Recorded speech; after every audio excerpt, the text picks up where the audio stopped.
Do the rich people cringe and say, don't tell them that, Robert? Yes. Don't tell people what you know. Right. Keep them poor. So my father was the head of education, PhD, all that stuff. I go home and ask him, said, why don't we learn about money in school?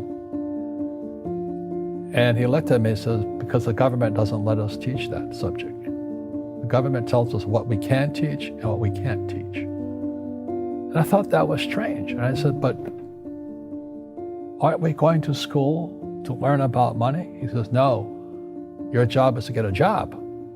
I said, but you get a job to earn money.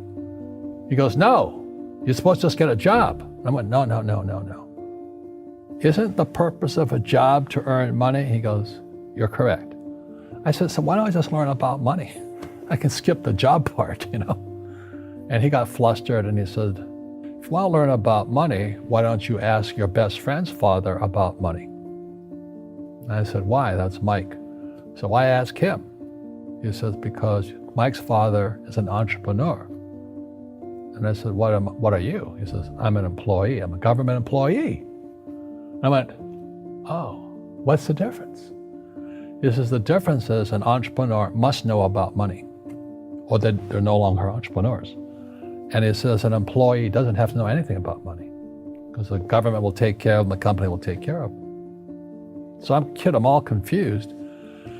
But I took my dad's advice and I trundled over to Mike's father's office and knocked on his door and I said, hey, I'm here, 9 years old. Teach me about money. He says, beat it, kid, you know. But that's where the story of Rich Dad, Poor Dad started. And finally, through persistence, my rich dad started teaching me about money on one condition. And that condition was he would never pay me. He says, the moment I pay you, you think like an employee. He says, that's the trap. Entrepreneurs work for free.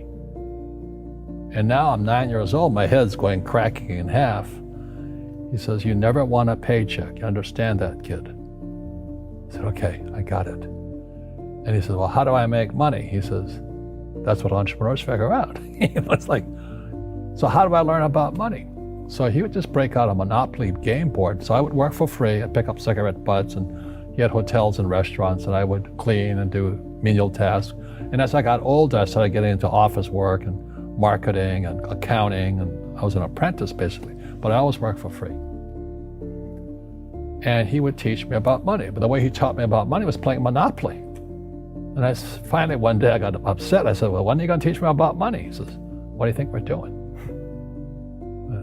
We're playing Monopoly. He goes, no. What do you think we're doing? We're playing Monopoly. He says, what do you think we're doing? So I don't know. I'm teaching you about money. And then that's when, you have one greenhouse. He says, there's many formulas for great success in money. There's thousands of them, but one of the best ones is found on the game of Monopoly. It still is today. 4 greenhouses, 1 red hotel. I said, what? He says, one of the greatest ways to acquire great wealth is playing Monopoly in real life. 4 greenhouses, 1 red hotel.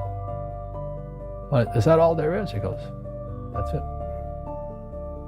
And he says, what do you think I'm doing? And I went, I don't know.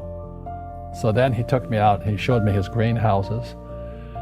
And 10 years later, when I was 19, I was now in school in New York, and I come back to Hawaii, and Rich Dad had bought the biggest piece of land smack dab in the middle of Waikiki Beach.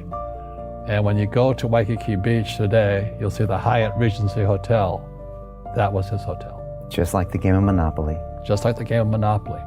Acquired assets and they became bigger assets. He just kept what's called an assemblage, because that property wasn't that big at the time. So he had to buy out all the small guys. Because Waikiki was a little dirt water little town.